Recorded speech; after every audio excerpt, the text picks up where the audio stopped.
di pagi hari yang penuh berkah di hari Jumat ini.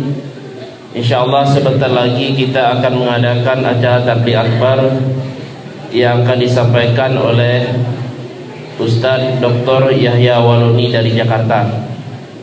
Alhamdulillah beliau sudah berada di perjalanan karena beliau tadi menyampaikan salat subuh di tempat tinggal beliau. Setelah itu baru menuju ke Masjid Jami' Pasir.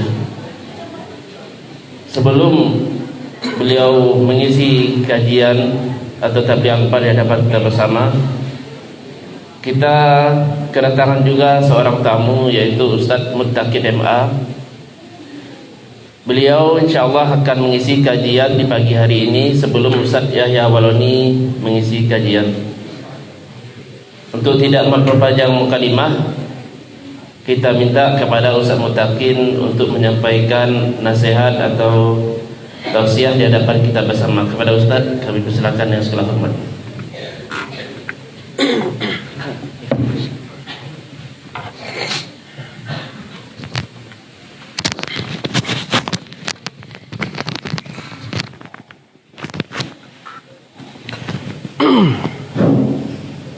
Bismillahirrahmanirrahim. Assalamualaikum warahmatullahi wabarakatuh. Innal hamdalillah nahmaduhu wa nasta'inuhu wa nastaghfiruh wa na'udzu billahi min shururi anfusina wa min sayyiati a'malina. May yahdihillahu fala mudilla lahu wa may yudlilhu fala hadiya lahu. Asyhadu an la ilaha illallah wahdahu la syarika lah wa asyhadu anna Muhammadan abduhu wa rasuluhu la nabiyya wa la rasula ba'da, amma ba'd. Bapak-bapak, ibu-ibu, jemaah Masjid Jami' Pasir yang dimuliakan Allah Subhanahu wa taala, pada pagi ini kita buktikan keimanan kita kepada Allah Subhanahu wa taala. Kata Buya Hamka, kalau engkau mau melihat orang dia hanya sebatas level bawah KTP saja, level Islam, lihatlah Jumat, nanti rame nih semua. Tapi ternyata kata Buya Hamka, engkau mau lihat orang beriman levelnya lebih naik, itu lihatlah subuhnya. Ternyata alhamdulillah hari ini di mana-mana salat subuh ramai.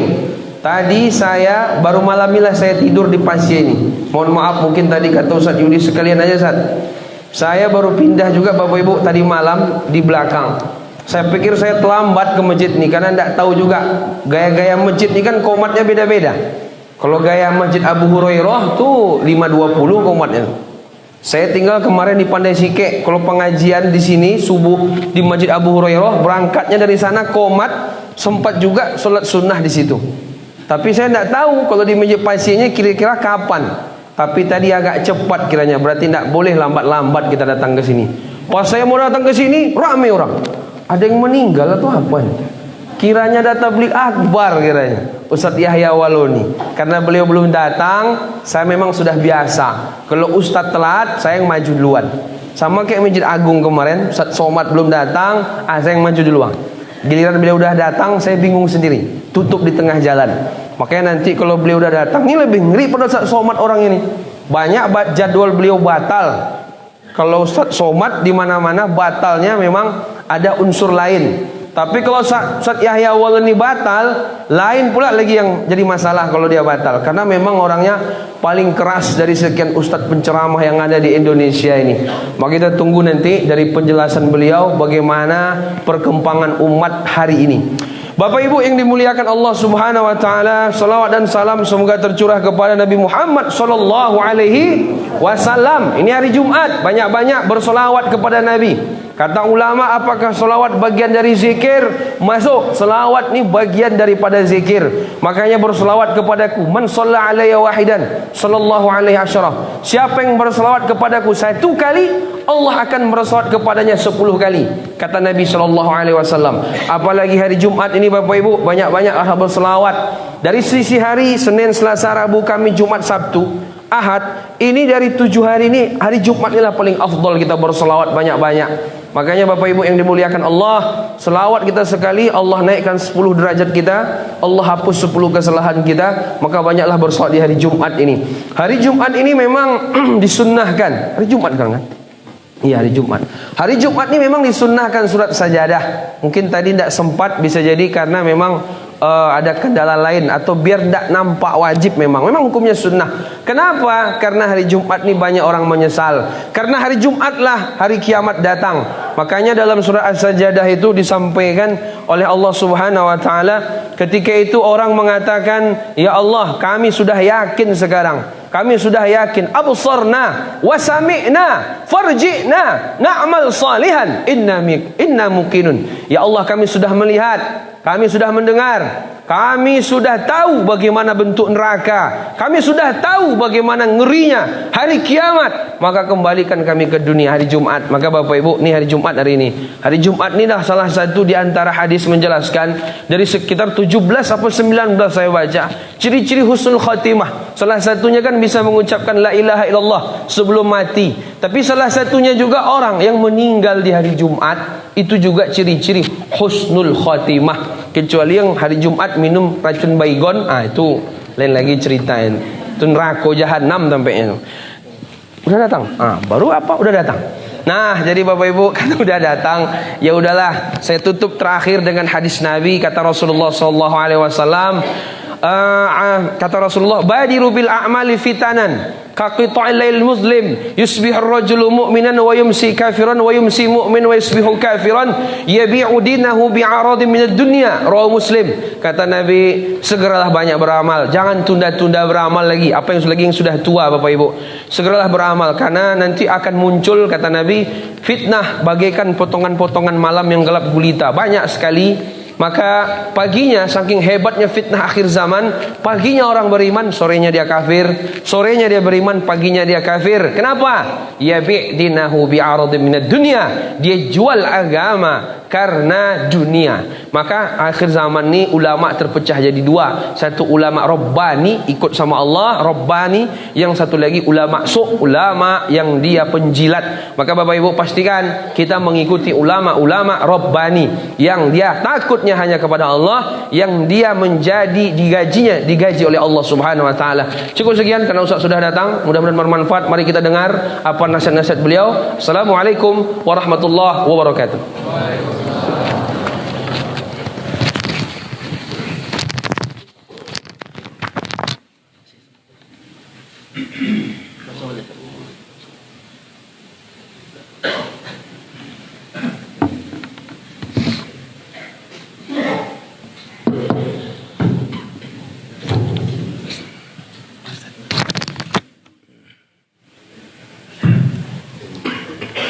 Assalamualaikum warahmatullahi wabarakatuh.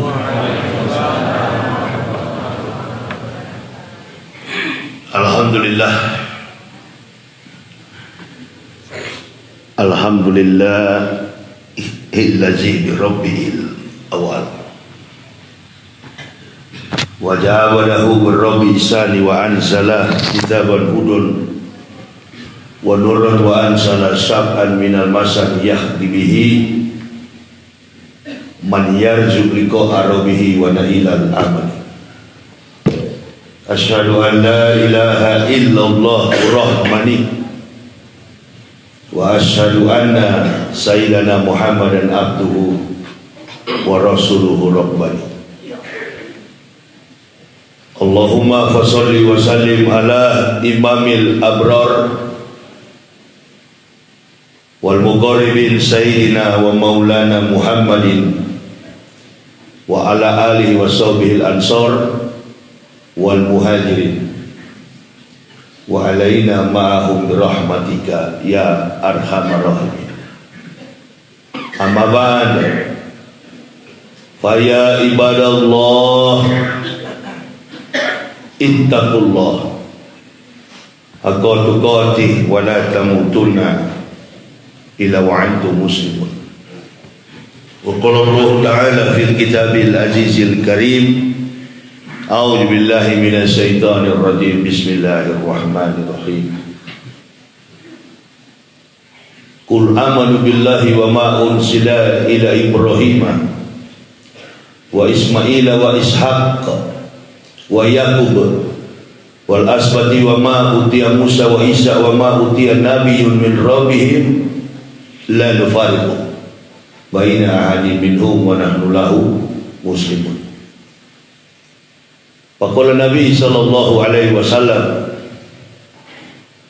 istatun yakulu naro bisitatin, al-umara'u bil juhuri wal arabu bita'asubi wa ahlul rustaqi bil jahli wa dahkinu bil kibri wa tujaru bil hiyanati wal ulama'u bil hasad.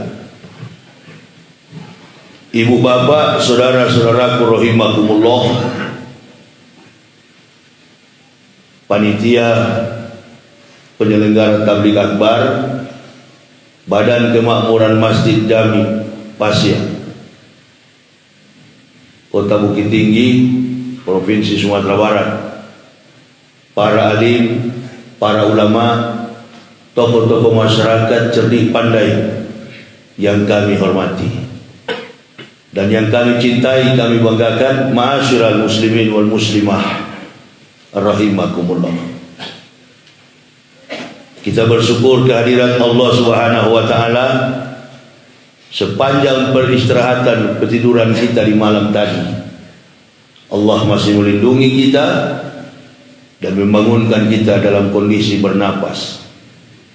Nikmat yang paling besar dalam kehidupan kita. Setiap hari kita diberi oksigen dengan gratis. Kehadiran kita sebagai khalifah di muka bumi ini tidak ada lain tujuan kita mengabdi, menyembah kepada Allah Subhanahu wa taala. Tidaklah Allah menciptakan jin dan manusia kecuali sujud menyembah kepada Allah. Perintah yang paling utama yang menjadi prioritas dalam kehidupan makhluk manusia, alastu bi rabbikum qalu bala syahid. Perjanjian dari kandungan, agreement, deal to deal antara Allah Subhanahu wa taala Rabbul Alamin dengan makhluk manusia ketika ada di dalam rahim ibunya, dari suku bangsa, latar belakang, budaya apapun di dunia ini. Yang namanya manusia sejak dari rahim ibunya sudah mengikat perjanjian bahwa Allah Subhanahu wa taala Jalla Jalalu Rabbul Alamin adalah pencipta. Ruhnya berjanji, engkau adalah ciptaan kami dan kami adalah penciptamu. Maka wajib bagimu untuk menyembah kepada kami. Orang-orang yang menyembah itu disebut mukmin. Makhluk yang tidak mau menyembah itu disebut kafir. Jadi ada perbedaan antara muslim, mukmin dengan kafir. Di mana itu? Solat. Perintah yang paling utama dalam hidup kita adalah solat. Abdulul a'malu as-salatu khams. Amal yang paling utama adalah solat 5 waktu. Orang kafir tidak melaksanakan itu, padahal mereka dari dalam rahim ibunya sudah bersumpah, sudah berjanji akan sujud menyembah kepada Allah. Lalu dalam realitas kehidupannya setelah dilahirkan dalam satu kompleksitas kehidupan manusia, ternyata manusia ini hidup dalam lingkungannya kafir, Majusi, Yahudi, Kristen, Hindu, Buddha, Islam, dan apapun agamanya. Dalam rahim ibunya dia sudah berjanji menunjukkan bahwa dia adalah fitrah. Saya begitu dilahirkan dalam satu lingkungan keluarga Kristen fanatis, dalam satu provinsi yang betul-betul penganut keras agama Kristen, suku Manado.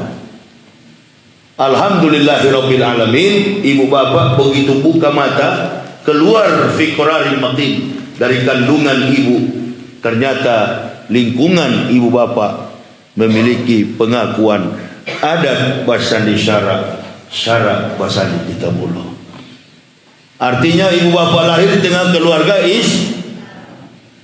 qad aflahal mu'minun, beruntunglah orang-orang yang beriman. Makna beruntung di sini artinya makna keselamatan. Keberuntungan bukan dalam aspek duniawi, aspek akhirat.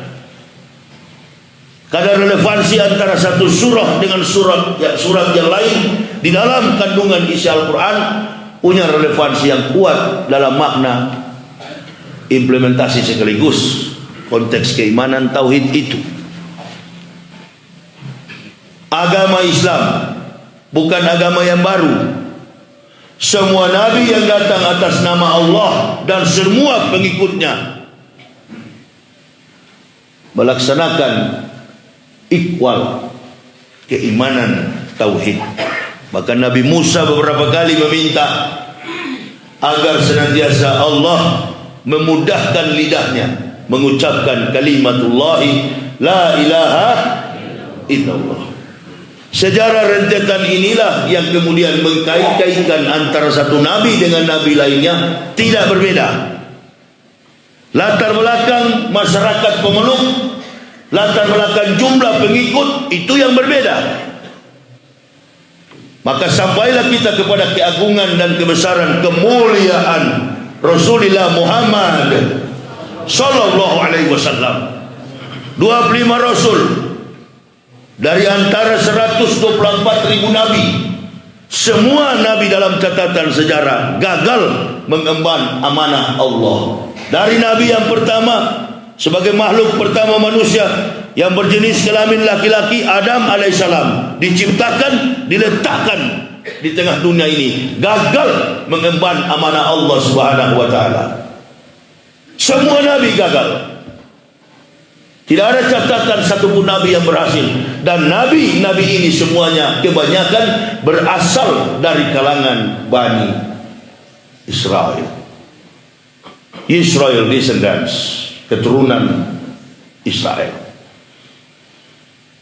Nabi yang terakhir gagal, pengikutnya tersisa Al-Hawariyun, 12 pengikut.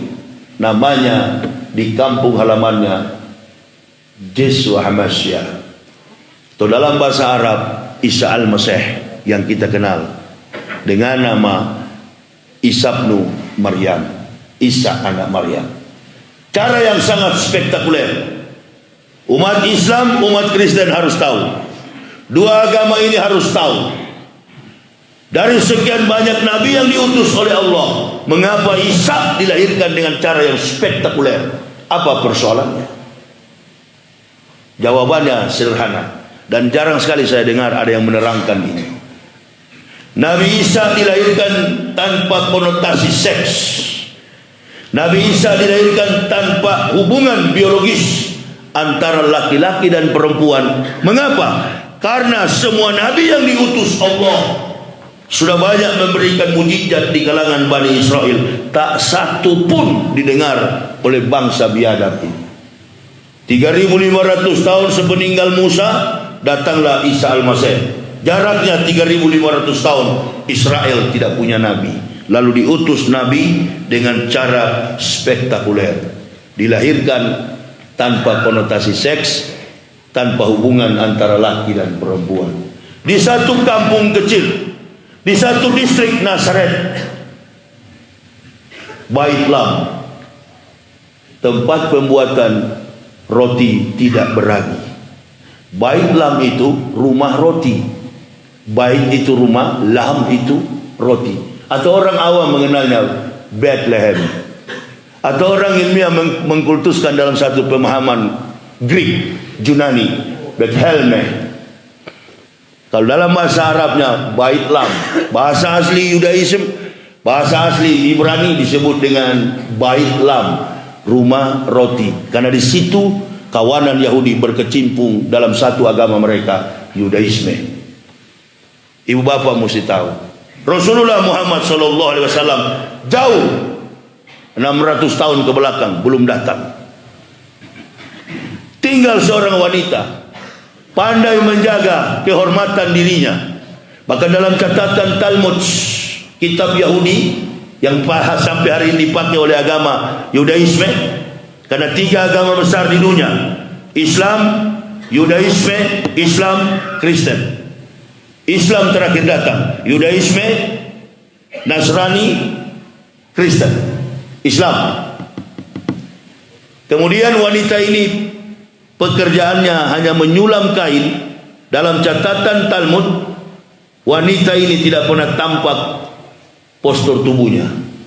Yang tampak adalah kedua kelopak matanya dan kuku-kuku tangan dan kakinya, menunjukkan bahwa Maryam adalah wanita solehah, mengenakan masker. Maryam sering mengenakan masker karena pada waktu itu diumumkan oleh pemerintah ada COVID. Nggak usah tegang jemaah, masih pagi ini.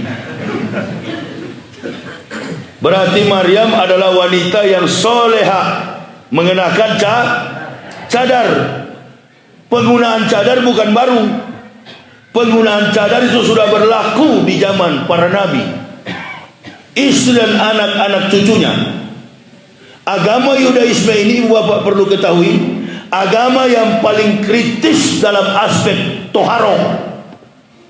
Sekali lagi, agama Yahudi sampai hari ini adalah agama yang paling kritis dalam aspek toharoh. Apa itu toharoh? Menjauhkan diri yang selalu bersuci, wara, menjauhkan diri dari yang haram, menjauhkan dari segala yang batil, dan kemudian yang dikedepankan dalam hidup adalah kesucian jasmania. Jadi kemanapun mereka tidak lepas dari wudu, bersuci. Bukan baru ini, sebelum Muhammad datang, sebelum Islam ada, sama ajarannya. Bahkan jangankan di zaman Isa, di zaman Musa alaihissalam, ketika Allah memberikan Taurat di Bukit Tursina, Allah katakan kepada Musa, ini atau itu umat Muhammadin nur aini kaila yadurhum zulmatani. Wahai Musa, aku akan memberikan kepada umat Muhammadin, umat Muhammad, dua cahaya untuk menerangi mereka dari dua kegelapan. Kaila yadurhum zulmatani. Pakola Musa,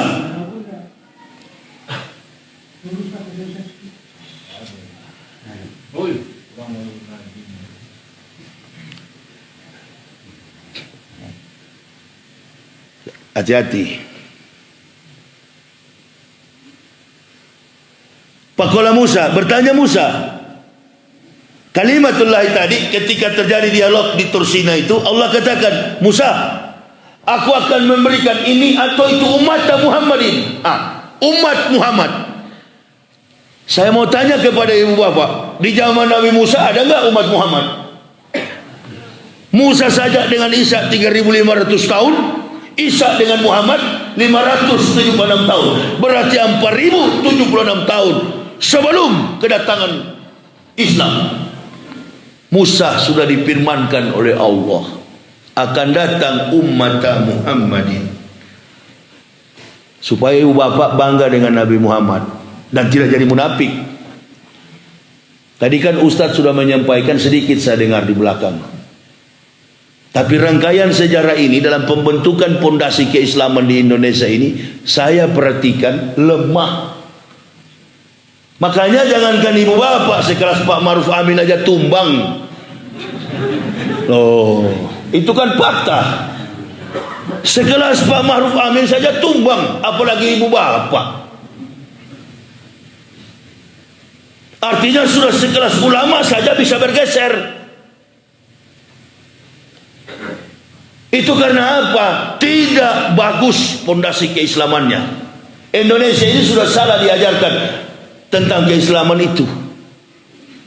Di Jerman, di Amerika, di mana-mana, sampai ke Rusia, Turki, orang nggak mengakui itu Bible Kristen itu Injil. It's not gospel. Bukanlah Injil. Kata orang-orang Eropa. Di Indonesia masih akui itu Injil. Buktikan sama saya kalau ada kitab Kristen bertuliskan Injil. Mana ada Injil? Tunggu, belum habis saya terangkan. Musa bertanya, Pakola Musa, manur aini ya Rabbi. Karena tadi Allah katakan, wahai Musa, aku akan memberikan kepada umat Muhammadin nur aini kaila yadurhum zulmatani. Akan memberikan kepada umat Muhammad dua cahaya untuk menerangi mereka dari dua kegelapan. Musa bertanya, manur aini ya Rabbi, dua cahaya apa itu ya Tuhanku? Faqala Allah Ta'ala, nurul Quran wa nuruh Ramadan. Cahaya Al-Quran dan cahaya Ramadan. Musa bertanya lagi, faqala Musa, wa majul matani ya Rabbi, untuk menerangi mereka dari dua kegelapan, apa itu ya Tuhanku? Faqala Allah Ta'ala, julmatul qabri wal yaumal qiyamati, untuk menerangi umat Muhammadin dari siksa kubur, kegelapan kubur, dan siksa hari kiamat. Di mana posisi orang Islam di neraka? Saya nggak pernah percaya kalau ada yang berbicara orang Islam masuk neraka itu, kecuali kepentingan perutnya si pendakwah. Menakut-nakuti orang Islam, bikin sinetron di televisi, kiai terbang dari satu pohon ke pohon lain. Sinetron pas orang sholat maghrib di Indonesia ini begitu kan, sutradaranya Ram Punjabi, agama tidak jelas. Dinakut-nakuti seolah-olah siksa kubur itu orang Islam yang ditimpa. Di mana orang Islam masuk neraka? Berhenti yang begitu. Kalau antum mau ceramah yang masuk neraka itu Kristen, Hindu, Buddha, Katolik, to the point. Jangan cuma bilang kafir. Orang kafir nggak ngerti kafir yang mana. Di sisi yang lain kafir mendengar, insya Allah dia sabar, dia masuk Islam. Dia sadar diri, dengan kesabaran dan keikhlasannya dia masuk Islam, karena takut dengan ancaman neraka. Orang Islam nggak usah diancam, insya Allah semuanya masuk surga. Amin ya Rabbal. Orang kafir nggak percaya kalau pakai kata insya Allah, termasuk saya juga dulu. Orang Islam itu belum tentu selamat, karena surganya insya Allah. Nah, dijelaskan kenapa kita pakai insya Allah. Kenapa kita pakai insya Allah? Karena orang Islam diselamatkan oleh rahmat Allah, iman dan amal soleh. Itu orang Islam diselamatkan. Mana ayatnya? Dukung dengan ayat. Mana ayatnya? Qad aflahal man tazakka wa zakara rasma rabbih fasalla bal tusirunal hayatad dunya wal akhiratu khairu wa abqa. Dalam Quran surah Al-Mu'minun tadi, qad aflahal mu'minun, beruntung orang beriman. Kenapa beruntung? Quran surah Al-A'la mendukung. Qad aflahal man tazakka, beruntunglah orang-orang yang disucikan karena iman kepada Allah. Orang mukmin memfokuskan perhatian kepada perkara akhirat, sedangkan orang-orang kafir kepada hal duniawi. Kita sholat subuh, dia berkeliaran. Kita mandi junub, dia nggak mandi junub. Kita bersuci di sunat, di khitan, dia tidak khitan. Itu letak kekafiran manusia. Para nabi disunat, para nabi sholat, Nabi Isa sholat. Menurut apa? Menurut keterangan Injil yang sekarang ada dalam Al-Quran. Gak hebat kira-kira Nabi Muhammad itu? Gak pernah jumpa dengan Nabi Isa, tapi mampu meriwayatkan kisah Al-Masih secara detail. Di dalam apa? Kitab suci Antum semua ini dan saya cuma menikmati. Ibu bapak dan saya betapa beruntung, gak pernah ketemu Al-Masih, gak pernah ketemu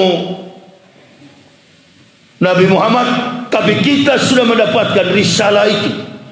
Beruntung kita. Dari latar belakang nenek moyang kita orang Indonesia ini, semuanya suku yang ada di Indonesia, background latar belakang nenek moyang kita kafir.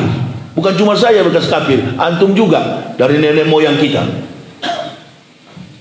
Datang Rasulullah sallallahu alaihi wasallam, tidak mengenal suku, kaum, bangsa dan bahasa. Wa ma arsalnaka illa rahmatan lil, tidak kami utus engkau Muhammad kecuali menjadi rahmat bagi alam semesta. Alhamdulillah hillazi arsala rasulillah rahmatan lil alamin, menjadi rahmat bagi alam semesta. Bolehkah Nabi Isa jadi rahmatan lil alamin? Adakah misi Isa untuk seluruh makhluk di dunia? Isa diutus hanya kepada domba-domba yang sesat dari Bani Israel. Matius 15 ayat 24 dalam Bible Kristen New Testament, perjanjian baru. Isa menjawab, saya diutus hanya kepada domba-domba yang sesat dari Bani Israel. Orang Indonesia ada hubungan nggak dengan genetika? Secara genetika, hubungan keturunan nasab dengan Israel ada nggak? Orang Indonesia berhubungan nggak dengan Israel? Ada nggak? Ada nggak orang Indonesia berhubungan? Suku di Indonesia berhubungan dengan orang Yahudi, orang Israel? Ada nggak? Secara genetika. Isa diutus kepada Bani Israel. Artinya agama Isa sudah kadaluarsa. Paham kira-kira? Kalau Nabi Isa betul menjadi rahmat, menjadi juru selamat, tidak datang Rasulullah Muhammad sallallahu alaihi wasallam. Tapi yang membentangkan jalan, yang menyiapkan sajadah untuk dilangkahi oleh Al-Masih, justru ada dalam kitab suci Al-Quran. Siapa dia? Nabi kita Muhammad sallallahu alaihi wasallam. Musa sudah difirmankan Allah tentang kita, umat Muhammad. Sedangkan Isa langsung to the point kepada nabinya Rasulullah Muhammad sallallahu alaihi wasallam. Wa idz qala Isa ibn Maryam ya bani Israil, ini Rasulullah ilaikum musli kalimah baina yadaya min at-taurati wa wasisram bi rasulil yati min bani ismuhu Ahmad. Akan datang seorang rasul yang bernama Ahmad, nabi kita Muhammad sallallahu alaihi wasallam. Mengerti tentang Isa dulu antum, baru paham tentang Muhammad. Anda tidak mengerti tentang Nabi Isa, di luar sana bukan sedikit saudara kita dimurtadkan karena kebodohan, tidak berpengetahuan tentang Nabi Isa. Nabi Isa sendiri berkata, Inna Allaha Rabbi wa Rabbukum, sesungguhnya Tuhanku adalah Tuhanmu juga, kata Al-Masih. Isa bin Maryam rohul lillahi wa kalimatullah. Isa anak Maryam ditiupkan dari ruh dan dialah kalimatullah. Kenapa disebut kalimatullah? Dalam bahasa Kristen teologis disebut logos, firman yang menjadi manusia. Di dalam Islam kalamullah. Kenapa disebut kalamullah? Karena Al-Masih tidak membawa wahyu dalam bentuk kitab buku. Dia membawa wahyu melalui lisannya yang cerdas, yang diteteskan hikmah oleh Allah Subhanahu wa taala. Jadi sampai botak kepala orang kafir untuk menyusuri naskah asli Injil tidak pernah ada dalam bentuk kitab. Nanti datang di abad ke-5, abad ke-6, diutuslah sosok Nabi Ahmad bin Abdullah Rasulullah Muhammad sallallahu alaihi wasallam. Barulah Injil itu terbukukan. Di mana? Surat Maryam. Kalau Kristen betul-betul pengikut Isa, kitab Kristen enggak ada kitab berjudul Isa, apalagi ibunya. Lalu Nabi Isa itu milik siapa? Milik Kristen atau milik Islam? Yang betul aja. Isa itu milik agama Kristen atau agama Islam? Agama Islam. Baru sadar pagi ini. Allahu Akbar. Lalu beberapa puluh tahun ke belakang belum sadar. Ini yang perlu datang ke Taranu Minang iko. Memang dari dulu nggak sadar. Itu yang saya bilang tadi, pondasi Islam kita ini memang lemah. Saya sering lihat orang berdebat di YouTube, innalillahi, yang satu goblok soal Islam, yang satu apalagi goblok masalah Kristen. Menggambar-gambar begini aja ibu bapak. Bagi ibu bapak, alhamdulillah, begitu lahir Islam. Andai saya balik, ibu bapak lahir dalam keadaan Kristen, boleh gak masuk Islam? Boleh gak masuk Islam? Boleh. Tapi ibu bapak punya kemampuan di atas profesor dulu. Memangnya gampang dapat hidayah itu. Makanya tadi kan pagi beriman sore menyangkal, Ustaz katakan. Nggak percaya mbok kalau antum bisa masuk Islam. Nggak percaya. Orang kafir saja di luar sana sudah bergelar doktor, profesor. Iya, ibu bilang percaya karena ibu sekarang sudah Islam. Sedangkan sudah Islam pun banyak yang munafik. Ibu nonton nggak kemarin waktu acara Indonesia Liars Club? Indonesia Liars Club. Ada ibu dari Israel namanya Irma Caniago. Disinggung nggak? Itu ngaku Islam, masya Allah, dia tutup pembicaraannya dengan salam Islam. Itu orang Yerusalem, Irma Caniago. Orang mana itu Pak Ir? Jangan bantah bu sama saya. Saya ini orang yang meneliti. Jangan bantah. Lebih baik duduk aja diam di situ. Alhamdulillah Ustaz, bersyukur kami lahir Islam. Begitu aja, jangan bila ibu bilang bisa. Nggak ada yang pasti dalam Islam ini. Insyaallah. Kalau jawab begitu saya senang sekali. Jangan bilang bisa. Insyaallah. Antum masuk surga? Insyaallah. Antum Muslim? Yes. 100% I'm Muslims. 100% saya Muslim. Itu nggak ada pakai insyaallah. Kalau ditanya anda beriman, ya saya Muslim 1000%, 100% saya Muslim. Apakah anda masuk surga? Insyaallah. Karena segala keputusan kebaikan perjalanan kehidupan kita tak ada yang pasti. Dan orang Islam hebatnya apa? Tidak pernah pasti, selalu insyaallah. Ini ajaran ini lama saya renungkan, satu kata insyaallah ini lama saya renungkan. Bagi orang kafir seperti tadi, bisa pasti di dalam Yesus segalanya pasti masuk surga. Samalah dengan jawaban tadi, bisa. Di dalam Yesus ada juru selamat. Maaf ya kafir, di Islam gak ada juru selamat. Cari selamat masing-masing. Sedangkan selamat belum tentu selamat.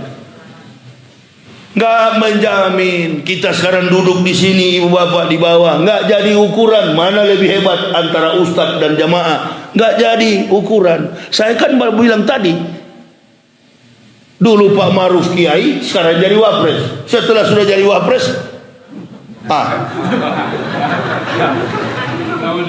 nggak ada yang kok jarang muncul di TV. Cuma dijadikan sebagai dompleng untuk mendongkrak suara. Raja sekarang tidak berarti apa-apa di samping Jokowi. Innalillahi. Ngeri. Sudahlah, saya mau bayangkan yang begitu. Kita harus sampaikan yang begini supaya kalau ada ustadz di sini, ada kiai di sini, jangan ikut jalan itu. Ibu bapak juga begitu. Dalam kompetensi kami sebagai pendeta dulu, rektor, kami meninggalkan segala-galanya hanya karena cinta kepada Allah dan Rasul. Nggak usah ibu bapak tanya, karena sudah terbukti. Saya yang wajib tanya kepada ibu bapak, karena antum mengaku Muslim, antum saling menyakiti. Antum mengaku Islam, mengaku pengikut Nabi SAW, antum saling membenci, bahkan saling memenjarakan. Tontonan yang menarik ketika Gus Dur ditangkap. Saya sampai sedih sekali. Inikah model Islam Indonesia? Gus Dur ditangkap di Pulau Jawa, dibawa ke Mabes Polri, masuk dalam satu bilik musolah atau apalah namanya, atau langgar atau masjid. Saya pernah beberapa kali ceramah di Mabes Polri, Masjid Al-Ikhlas. Mereka masuk di sana. Saya diundang sebagai kapasitas ustadz berceramah. Tapi hari itu bersama Gus Nur dan beberapa polisi, yang saya sedih, habis saling tangkap, saling sholat. Innalillahi. Yang bertepuk tangan siapa itu? Yang bertepuk tangan siapa? Iblis dan kafir. Jadi sholat sudah dapat dipastikan tidak khusyuk. Padahal keberuntungan orang beriman itu pada waktu sholat qad aflahal mu'minun alladzina hum fi sholatihim khashi'un walladzina hum 'anil laghwi muridun walladzina hum li zakatihim fa'ilun walladzina hum li furujihim hafizun. Terlindung antara aspek jasmania, ruhania. Kenapa? Khusyuk. Kalau begini nggak khusyuk. Ini kalau khusyuk lari jebol, lepas tawanan kita. Pasti ada di pikiran begitu. Padahal sholat yang khusyuk itu ketika kita membaca takbir, membaca niat kita, kemudian kita membaca doa iftitah.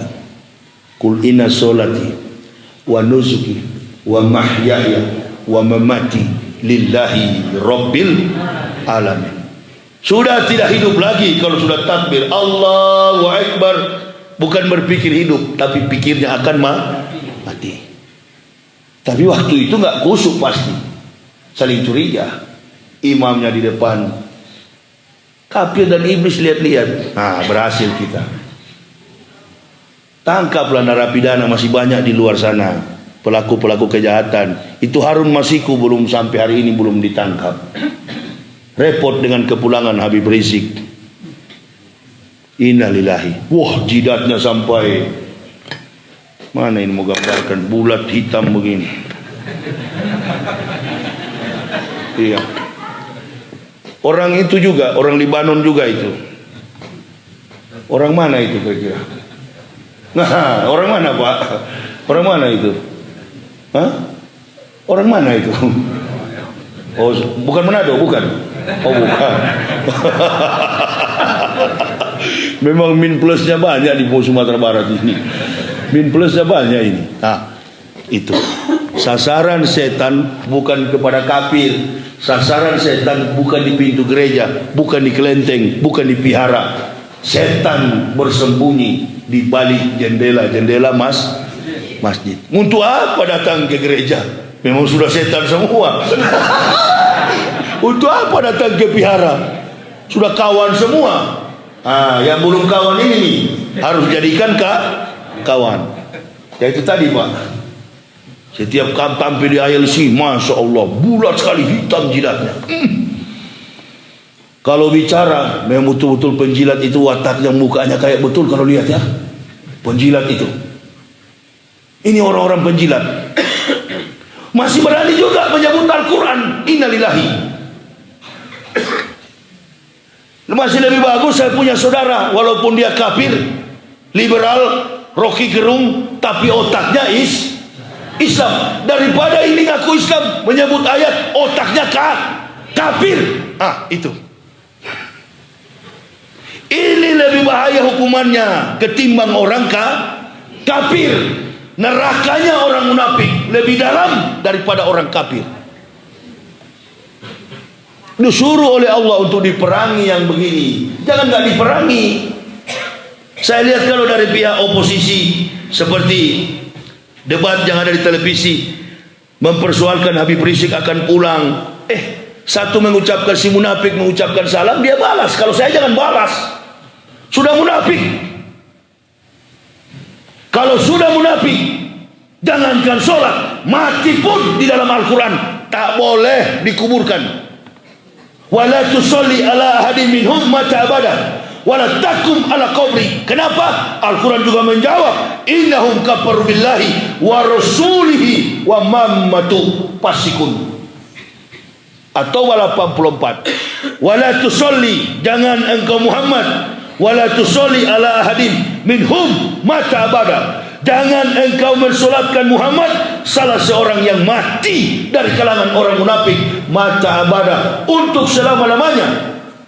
Wala takum ala qabri, dan jangan berdiri di atas kubur mereka. Artinya jangan mendoakan.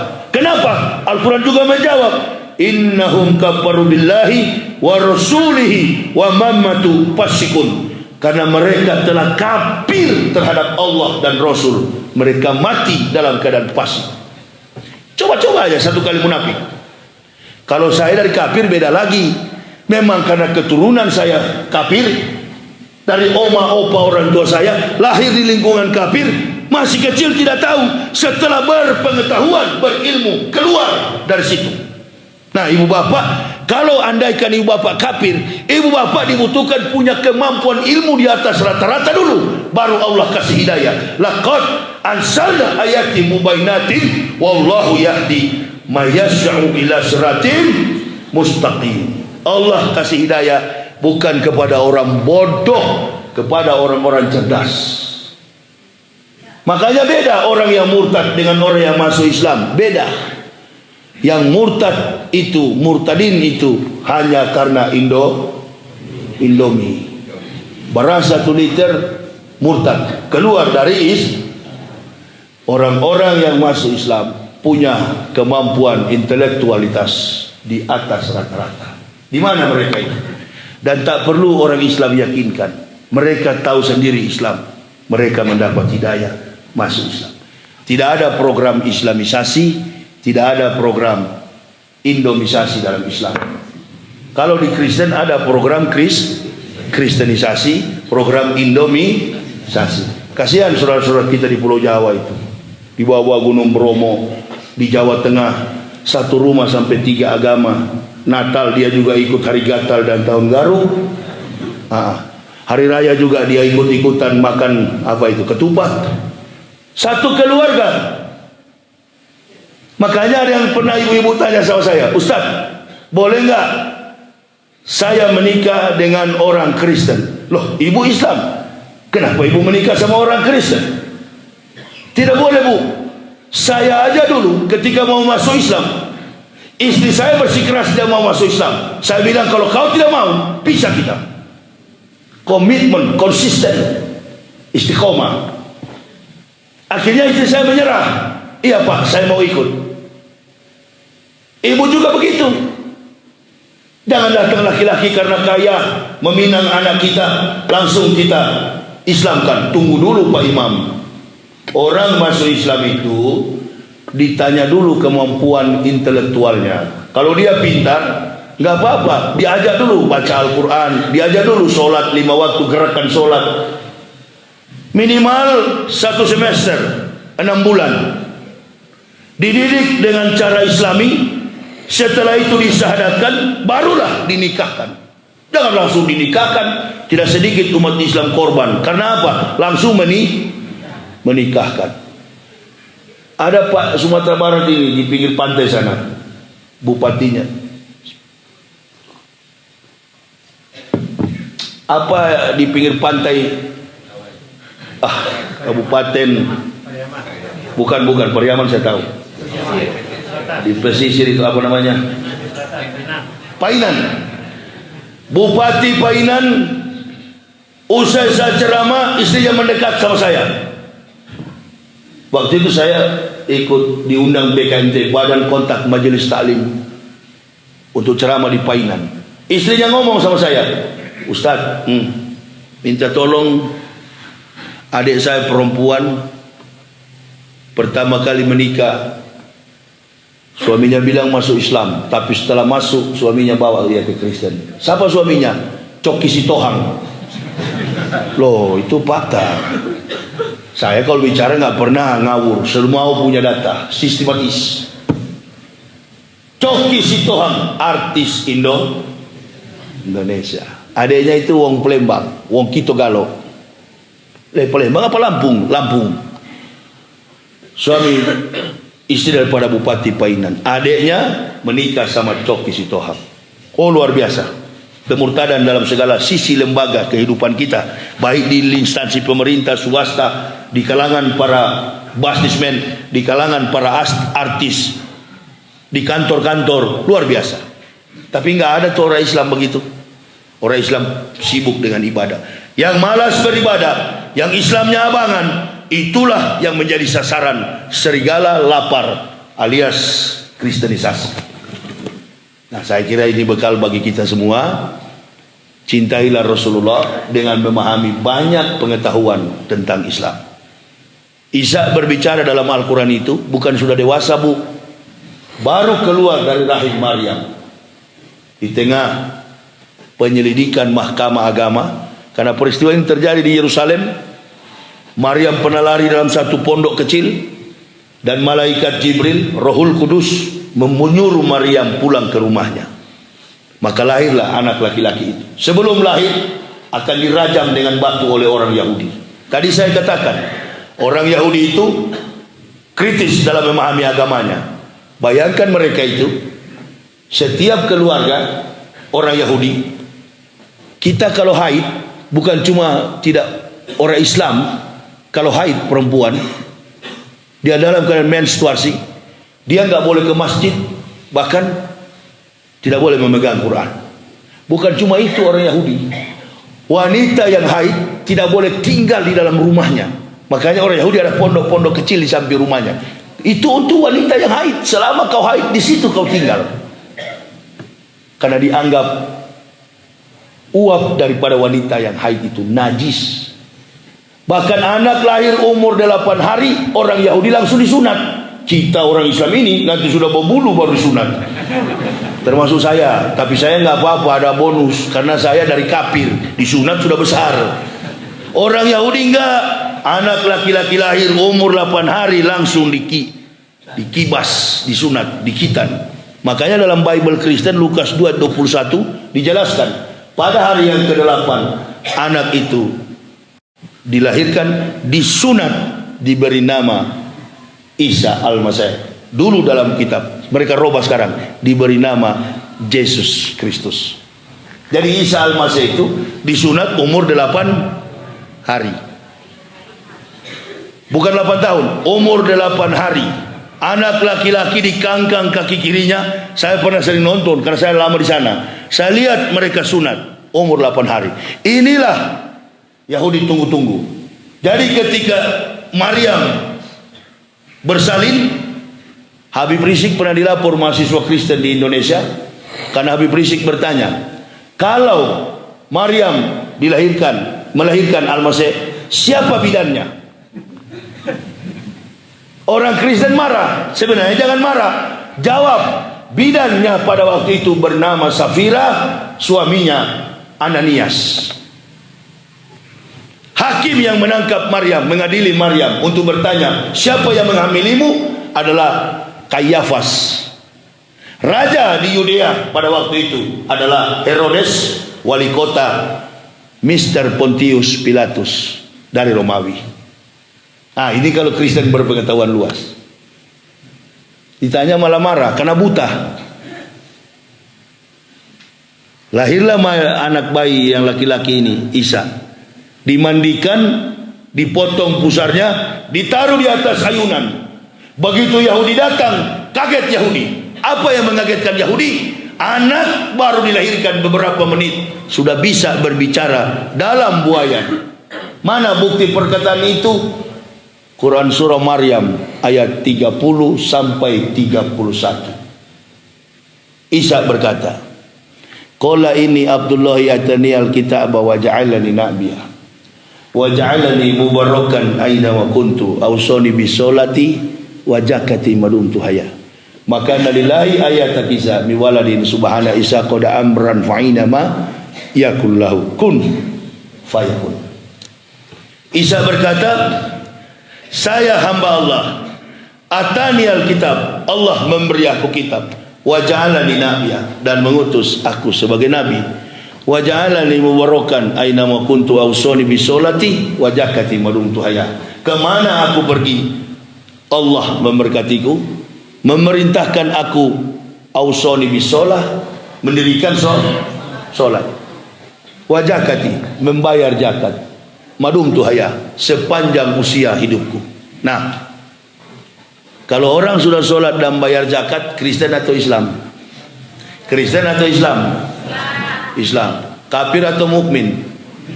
Nah, kenapa antum selama ini kalau bilang Isa selalu gereja Kristen kafir itu? Kenapa? Ini diterangkan oleh para ustadz, para kiai, supaya umat ini jangan disesatkan. Isa itu sholat, dia Islam. Pada waktu itu Yahudi mendengar, tidak jadi Yahudi merajam ibunya. Karena hukum rajam di Israel masih berlaku sampai hari ini. Ketemu anjing rajam, ketemu orang kusta rajam, ketemu wanita hamil, wanita berzina, rajam sampai mati dengan batu. Karena Maryam lahir tanpa suami, melahirkan, menyusui tanpa ayah. Yahudi ingin mencari Maryam dan mengeksekusi mati dengan merajam dengan batu. Datang satu kelompok namanya Majusi, ahli perbintangan. Kalau di Kristen disebut orang-orang Majus. Jangan Yahudi, karena di atas rumah Maryam ini siang malam selama 9 bulan ada bintang. Jangan dirajam, siapa tahu anak yang akan dilahirkan ini membawa berkah bagi Bani Israel. Ternyata tidak, bukan bagi Bani Israel. Dia lahir untuk menyatakan akan datang Nabi kita Muhammad. Sistematis. Habis mendengar itu Yahudi pulang. Waduh, ternyata ini anak memang Nabi. Karena apa? Yang diucapkan tadi dalam surat Maryam ada dalam Talmud Yahudi. Makanya Yahudi gak berani rajam. Wah, jangan, bahaya ini anak. Ini Nabi yang diutus oleh Allah. Ahli-ahli kitab pada waktu itu sudah gak ada. Bahkan yang tersisa 1 abad setelah itu adalah pemuda-pemuda yang lari dalam gua. Itulah terbit kitab Ashabul Kahfi. Itu pengikut Al-Masih semua. Ada 12 mereka, 8 dieksekusi mati di Yerusalem, kepala di bawah, kaki di atas dengan cara disalib. Sedangkan 4-nya lari ke dalam gua, bersembunyi 309 tahun. Terbitlah kitab namanya Ashabul Kahfi. 4 pemuda bersama seekor anjing ditidurkan oleh Allah selama 309 tahun. Makanya banyak pemuda-pemuda di Sumatera Barat ini yang suka tidur dengan anjing. Apalagi hari Minggu di Sawalunto itu, Masya Allah, naik motor 5 ekor di depan, 3 di belakang, kopiah miring. Itu nggak apa-apa, lanjutkan, udah bagus itu. Karena dari dasarnya sudah ada di Ashabul Kahfi, bagus. Kenapa Bu Ambo sampaikan ini? Nanti jadi dalil lagi. Nggak apa-apa. Daripada antum munafik kepada Islam, tidak apa-apa, pelihara aja itu. Ya, biar dia pelihara begitu, asalkan dari lebih bahaya, lebih parah tuh bajingan-bajingan yang ngaku Islam padahal pengkhianat, pakai sorban di kepala, otak-otak kafir, datang ke gereja nyanyi lagu gereja, mengaku mubalik. Nah ini tibulin. Tuh, jadi nggak apa-apa kalau soal pelihara anjing itu nggak apa-apa, lebih baik begitu. Tapi saya mau sampaikan juga, hati-hati. Satu kali terjilat oleh anjing, orang Islam doanya panjang sekali. Mengambil tanah lapisan ke-7 yang paling kuning itu, baru bisa lolos dari kenajisan. Nah ini, itu aja pesannya. Saya saja dari kafir tahu, mukopapa, mugolado, mutawasito. Belajar itu. Najis kecil, najis sedang, najis besar. Saya kira sudah, saya tidak perlu ajar ke situ. Tunggu Ustaz Somad aja yang begitu-gitu. Ya, tunggu Ustaz Somad datang, baru Ustaz Somad yang ajar yang begitu. Saya hanya memperbaiki basic daripada pondasi tadi. Mulai pagi ini berhentilah mengakui Isa itu Yesus, Injil itu kitab Kristen. Kalau ditanya apa kitab Kristen, Bible, Perjanjian Baru. Injil Al-Quran, Taurat Al-Quran, Jabur Al-Quran. Semua kumpulan kita para nabi disempurnakan dalam inilah kata Allah, kami sempurnakan Muhammad, Islam menjadi agamamu. Mohon maaf, yang bawa Islam bukan Nabi Muhammad. Yang bawa Islam, yang menyempurnakan Islam adalah Nabi Muhammad. Islam sudah ada sebelum datang Rasulullah Muhammad Sallallahu Alaihi Wasallam. Buktinya sholat sudah dilaksanakan Isa. Menurut siapa? Menurut Al-Quran. Nggak usah antum bantah sama saya. Oh enggak Ustaz, nggak ada itu. Waktu itu Nabi Muhammad di warung makan tak kena juo. Ketemu Nabi Isa, lalu Nabi Muhammad bilang, apa mat? Nanti kalau antum datang jadi Nabi, tolong sampaikan saya jadi Nabi. Ini logika sesat. Saya tidak pernah pakai referensi Kiai A, Kiai B, ulama A, ulama B. Saya ini orang yang bergerak dalam basic tauhid. Dasar saya Quran dan hadis. Ini yang bikin kita berkelahi kadang-kala. Oh, ulama bilang begini, kunut. Ulama sana bilang enggak kunut. Saya enggak ikut ulama karena saya percaya 4 mazhab, Syafi'i, Hambali, Maliki, Hanafiyah, 4 mazhab ini semuanya benar. Yang tidak benar kita orang Islam di Indonesia itu yang suka berkelahi gara-gara mazhab. Ya, berhenti begitu, tidak bagus itu. Hanya memecah belah umat Islam. Masuk masjid bukan sholat, dia perlu lihat-lihat orang punya jenggot berapa panjang ini. Kalau tidak dia ukur orang punya kaki celana. Ini berhenti yang begini-gini. Kau kalau sakit hati sama saya, keluar aja dari masjid, tidak usah dengar. Ada kemarin yang keluar itu, mungkin kepanasan dia, sakit hati. Tapi banyak yang tinggal, senang sama saya. Berarti masih suka yang baik-baik. Ya, yang tidak baik itu pasti keluar. Kenapa? Dalil satu. Yang tidak suka umat Islam bersatu, Nasara wa Yahudi. Nasrani dan Yahudi. Dia nggak suka umat Islam bersatu. Coba pelihara tiap sholat subuh begini terus. Nah, coba itu yang ditakuti Yahudi dan Nasara. Jangan sampai umat Islam sholat melampaui sholat Jumat. Sholat subuh mereka jangan sampai melampaui sholat Jumat. Coba kalau dipraktekkan ini. Artinya apa? Keberkahan Allah kepada umat Islam terjadi pada subuh hari. Ini kira-kira yang bisa saya sampaikan. Nanti Bapak untuk melihat tentang kebenaran Islam dan kebohongan Kristen sampai kitabnya yang palsu, ada di buku saya Kebenaran Islam Menurut Mantan Pendeta. Silakan bagi yang berminat untuk memilikinya, ada di mobil saya. Saya sudahkan ceramah saya pada pagi hari ini. Saya kemungkinan istirahat dulu. Sebenarnya pun tadi ini berat saya mau ke sini karena suara saya beberapa malam ini habis. Ini apa? Beginilah volume saya ceramah. Kondisi juga kurang fit. Jadi tidak ada interval waktu untuk saya beristirahat. Mungkin saya mau lihat kota Bukit Tinggi aja dulu. Naik kuda, naik bendi itu atau apa. Iya. Kemarin saya naik bendi dengan anak saya yang kecil laki-laki. Jadi jangan cuma terlalu dakwah terus, refreshing juga bila perlu. Jadi Pak Iwan tolong sampaikan di Masjid Raya itu, gantikan dulu saya. Saya belum siap untuk acara siang ini. Ya, sampaikan dulu ya. Biar saya istirahat aja dulu Pak. Kalau terlalu paksa nanti orang bisa tumbang. Ini yang suruh yang muda-muda begini Ustadz ini. Ya kita sudah nenek-nenek, sudah opo-opo begini sudahlah. Saya kira itu ya jamaah ya, Bu ya. Insya Allah kita ketemu di lain waktu. Maaf Bu, pagi-pagi ini saya belum bisa keras ceramah. Ya, ibu-ibu kan mau yang begitu. Kalau ditanya keras atau lembek, keras. Ceramah panjang atau pendek, panjang. Nah itu keras dan panjang itu. Jadi pagi ini mohon maaf Bu, ini belum bisa keras. Insya Allah di lain waktu kita jumpa lagi. Bulan Desember, insya Allah akhir November saya akan balik lagi ke Bukit Tinggi. Nanti bagi yang mau mendaftar masjidnya silakan ke Pak Irwan tadi. Beliau yang mengkondisikan kami. Kami tidak ada manajemen. Jadi jangan percaya di internet itu. Ustadz Yahya itu kalau diundang mahal bilang bayarnya sekian. Allahu Akbar ya Karim. Kami ini di mana orang tahu, kebetulan di wilayah Sumatera Barat ini ya beliau yang tahu nomor saya. Beliau yang menyatalkan, yang mengaturkan supaya nggak bertabrakan ke jadwal. Insya Allah akhir November saya akan datang lagi. Setelah dari Jambi saya akan meluncur ke sini. Rengat, Pekanbaru, baru ke sini. Ini Ibu Bapak, saudara-saudaraku, mohon maaf apabila ada kekurangan kami. Terima kasih atas segala perhatiannya. Usikum wa nafsi bitaqwallah, la ilaha illa huwa 'alallahi falyatawakkalul mu'minun. Assalamualaikum warahmatullahi wabarakatuh.